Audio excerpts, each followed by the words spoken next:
ആട്ടിൻതോലിട്ട ചെന്നായുടെ കഥ കേൾക്കാത്തവരായി ആരുമുണ്ടാവില്ല. ആട്ടിൻതോലിട്ട് ആടിനെ പോലെ അഭിനയിച്ച് ആട്ടിൻകൂട്ടത്തിൽ കയറിപ്പറ്റി തക്കം കിട്ടുമ്പോൾ ഓരോ ആടിനെയും കൊന്ന് അകത്താക്കി സുഖിച്ച് ജീവിച്ചു പോന്ന ചെന്നായ. പക്ഷെ ഒരു രാത്രി മറ്റു ചെന്നായകൾ ഓരിയിടുന്നത് കേട്ടപ്പോൾ അവനും അറിയാതെ അവരോടൊപ്പം ആസ്വദിച്ചങ്ങ് കൂവി. തന്റെ ശരിക്കും സ്വഭാവം പുറത്തു ചാടിയ ചെന്നായെ പിന്നെ നാട്ടുകാർ എല്ലാം ചേർന്ന് തല്ലിക്കൊന്ന കഥ. ഇത്തരത്തിൽ ചെന്നായകൾ മനുഷ്യർക്കിടയിലുമുണ്ട്. എത്രയൊക്കെ അഭിനയിച്ചാലും മറച്ചു വെക്കാൻ ശ്രമിച്ചാലും ഒരാളുടെ റിയൽ ക്യാരക്ടർ ഇടയ്ക്കൊക്കെ പുറത്തു വരും. പറഞ്ഞു വരുന്നത് സംവിധായകൻ മേജർ രവി മമ്മൂട്ടിയുമായി നിൽക്കുന്ന ഒരു സെൽഫി കഴിഞ്ഞ ദിവസം ഫേസ്ബുക്കിൽ പോസ്റ്റ് ചെയ്തതുമായി ബന്ധപ്പെട്ടാണ്. മേജർ രവി നമ്മുടെ രാജ്യത്തിനു വേണ്ടി സേവനം അനുഷ്ഠിച്ച സൈനികൻ. ആ ബഹുമാനം അദ്ദേഹത്തോട് നമുക്ക് എപ്പോഴുമുണ്ട്. പിന്നീട് അദ്ദേഹം സംവിധായകന്റെ കുപ്പായമണിഞ്ഞ് സിനിമാ മേഖലയിൽ എത്തിയപ്പോഴും അതിന് കുറവൊന്നും വന്നില്ല. മോഹൻലാലിനെ നായകനാക്കി എടുത്ത കീർത്തി ചക്ര വലിയ വിജയമായി മാറി. മലയാളത്തിൽ നായർ സാബ്, കാശ്മീരം പോലെയുള്ള പെട്ടാള സിനിമകൾ വന്നിട്ടുണ്ടെങ്കിലും പൂർണ്ണമായും ഒരു പാട്രിയോട്ടിക് ജോണറിൽ വന്ന ആദ്യ മലയാള സിനിമ കീർത്തി ചക്ര തന്നെയാണ്.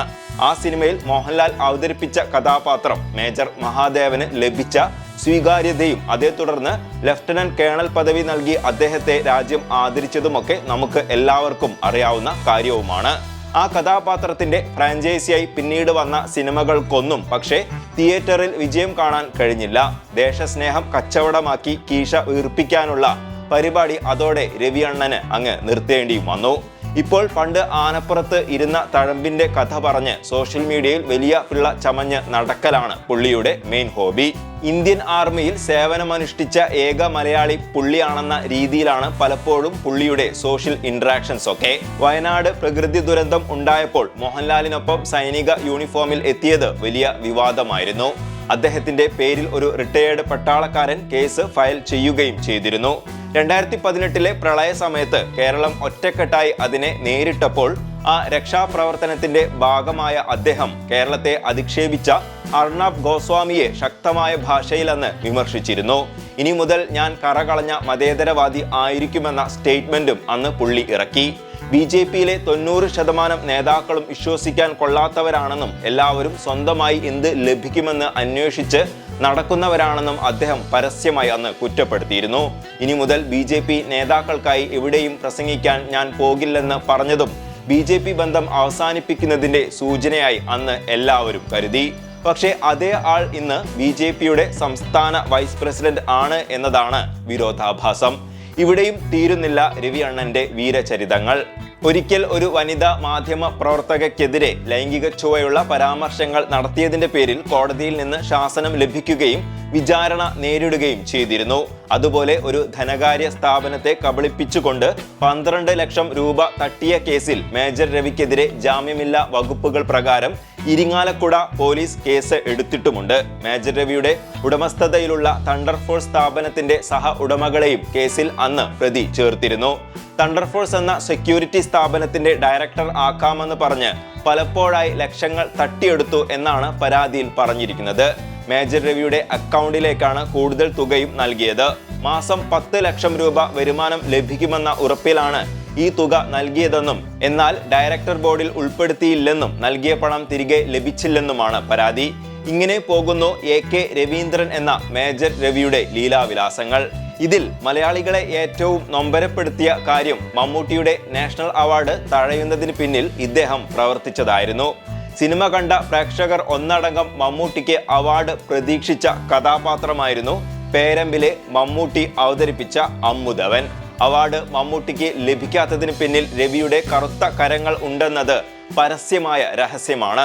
അന്ന് ജൂറി അംഗങ്ങളിൽ ഉണ്ടായിരുന്ന രവി അവാർഡ് ലഭിക്കാൻ മമ്മൂട്ടിക്ക് അനുകൂലമായി നിന്നില്ല എന്ന് മാത്രമല്ല സിനിമയ്ക്ക് ഭയങ്കര വലിച്ചിൽ ആയിരുന്നു എന്ന് മീഡിയയ്ക്ക് മുന്നിൽ വന്ന് കുറ്റപ്പെടുത്തുകയും ചെയ്തു. 66ാമത് ദേശീയ ചലച്ചിത്ര അവാർഡിന്റെ പ്രഖ്യാപനം അല്പസമയം മുമ്പ് നടന്നു. ഈ അവാർഡ് തീരുമാനിച്ച ജൂറി സമിതിയിൽ അംഗമാണ് മലയാളത്തിന്റെ സ്വന്തം മേജർ രവി. അദ്ദേഹം നമ്മോടൊപ്പം ചേരുന്നുണ്ട്. പേരമ്പ് നമ്മൾ ഈ സമീപകാലത്ത് മമ്മൂക്കയുടെ ഒരു ഗംഭീരമായിട്ടുള്ള ഒരു പെർഫോമൻസ് അദ്ദേഹം നടത്തിയ ഒരു ചിത്രമെന്ന ഒരു ഖ്യാതി അതിലുണ്ടായിട്ടുണ്ട്. അതുകൊണ്ട് തന്നെ ഈ ദേശീയ അവാർഡിന് പേരമ്പും മമ്മൂക്കയുടെ പെർഫോമൻസും പരിഗണിക്കപ്പെടുമെന്ന് പലരും പ്രതീക്ഷിച്ചിരുന്നു. എന്താണ് പേരമ്പിനും മമ്മൂക്കക്കും സംഭവിച്ചത്? എവിടെയോ സെക്കൻഡ് ഹാഫിനകത്ത് എവിടെയോ കുറച്ച് സിനിമ വലിഞ്ഞുപോയി. ഇതാണ് അവിടുത്തെ ഒരു ഇതുണ്ട്. ആ വലിഞ്ഞു പോയ സമയത്ത് ആ ഒരു കോൺസെൻട്രേഷൻ, ഒരു നടനോടുള്ള കോൺസെൻട്രേഷൻ അവിടെ എവിടെയോ വലിഞ്ഞു പോയോ എന്നുള്ള ഒരു തോന്നൽ, ഇതാണ് ഡിസ്കഷനിൽ വന്നത്. അങ്ങനെ നമുക്കറിയാം, കഴിഞ്ഞ ഒരു ദശാബ്ദത്തിൽ വന്ന സിനിമകളിലെ ഏറ്റവും മികച്ച സിനിമകളിൽ ഒന്ന് തന്നെയായിരുന്നു 2018 പേരമ്പ്.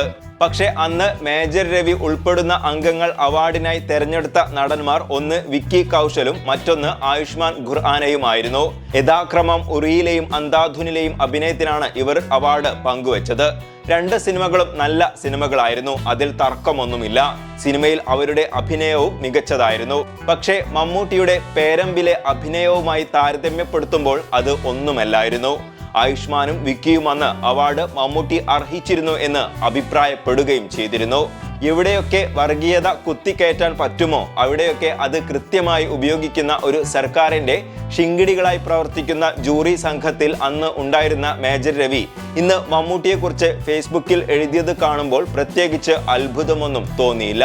കാരണം മേജർ രവി എന്താണെന്ന് ഇതിനോടകം തന്നെ നമ്മളൊക്കെ മനസ്സിലാക്കിയിട്ടുണ്ട്. പക്ഷെ അപ്പോഴും നമ്മൾ ഇവിടെ എടുത്തു പറയേണ്ടത് മമ്മൂട്ടിയുടെ നിലപാടാണ്. തികച്ചും പ്രൊഫഷണൽ ആയി കാര്യങ്ങളെ കാണാനും തന്റെ മതേതരത്വ നിലപാട് മുറുകെ പിടിക്കുന്നതിലും മമ്മൂട്ടി എന്ന നടനും വ്യക്തിയും അതീവ ജാഗ്രത പുലർത്തുന്നത് പല സന്ദർഭങ്ങളിലും നമ്മൾ കണ്ടിട്ടുണ്ട്.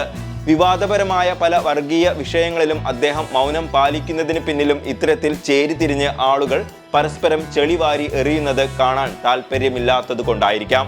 അതിന്റെ പേരിൽ അദ്ദേഹം നട്ടലില്ലാത്തവനെന്നും സിനിമയിൽ ധീരൻ, ജീവിതത്തിൽ ഭീരു എന്നൊക്കെയുള്ള കളിയാക്കലുകൾ ഏറെ കേൾക്കേണ്ടിയും വന്നിട്ടുണ്ട്. എന്നിട്ടും അദ്ദേഹത്തെ സുഡാപ്പി ആക്കാനും മതഭ്രാന്തൻ ആയി മുദ്ര കുത്താനും മട്ടാഞ്ചേരി മാഫിയ തലവൻ ആക്കാനുമൊക്കെ ചിലർ ഇപ്പോഴും കിണഞ്ഞ് ശ്രമിക്കുന്നുമുണ്ട്. മേജർ രവിയുമൊത്ത് 2007 മിഷൻ 90 ഡേയ്സ് എന്ന ഒരു മികച്ച സിനിമ മമ്മൂട്ടി ചെയ്തുവെങ്കിലും ആ സിനിമ തിയേറ്ററിൽ വിജയം കണ്ടിരുന്നില്ല. ഇപ്പോൾ വീണ്ടും മേജർ രവിയുമൊത്ത് പുതിയ ഒരു സിനിമയുമായി പ്രേക്ഷകരുടെ മുന്നിലേക്ക് എത്തുകയാണ് മമ്മൂട്ടി. പട്ടാള സിനിമകളിൽ നിന്നും വിഭിന്നമായി ഇത്തവണ മമ്മൂട്ടി മേജർ രവി ടീം വരുന്നത് ഒരു ആക്ഷൻ ത്രില്ലറുമായാണ്. ഇതിനോട് അനുബന്ധിച്ചുള്ള യാത്രയിലോ മറ്റോ ആണ് മേജർ രവി മമ്മൂട്ടിയുമൊത്തുള്ള ആ സെൽഫി കഴിഞ്ഞ ദിവസം സോഷ്യൽ മീഡിയയിൽ പങ്കുവച്ചത്. മലയാളത്തിന്റെ ഒരേ ഒരു മമ്മൂട്ടിയുമായി ദുബായിലേക്ക് പറക്കുന്നു. വർഷങ്ങൾ ഏറെ കഴിഞ്ഞിട്ടും മമ്മൂട്ടിയുടെ ഊഷ്മളതയും ഇൻസ്പിറേഷനും മാറ്റമില്ലാതെ തന്നെ തുടരുന്നു. നിങ്ങൾ എന്നും ഒരു ഇൻസ്പിറേഷനാണ്. ലവ് യു ചെറുപ്പക്കാര എന്നാണ് ആ സെൽഫിക്കടിയിൽ മേജർ രവി കുറിച്ചിരുന്നത്. തന്നോട് ഇത്രയൊക്കെ പ്രവർത്തിച്ചിട്ടും മേജർ രവിയോട് നീരസം കാണിക്കാതിരിക്കുന്ന മമ്മൂട്ടിയുടെ ആ വലിയ മനസ്സിനിരിക്കട്ടെ ഒരു ബിഗ് സല്യൂട്ട്. വീഡിയോ ഇഷ്ടമായ ലൈക്ക് ചെയ്യുക. കൂടുതൽ വീഡിയോകൾക്കായി ചാനൽ സബ്സ്ക്രൈബ് ചെയ്ത് ആ ബെല്ലൈക്കൺ അമർത്തണമെന്നും വിനീതമായി അഭ്യർത്ഥിക്കുന്നു. അടുത്ത ഒരു വീഡിയോയുമായി വീണ്ടും കാണാം. അതുവരേക്കും ബൈ.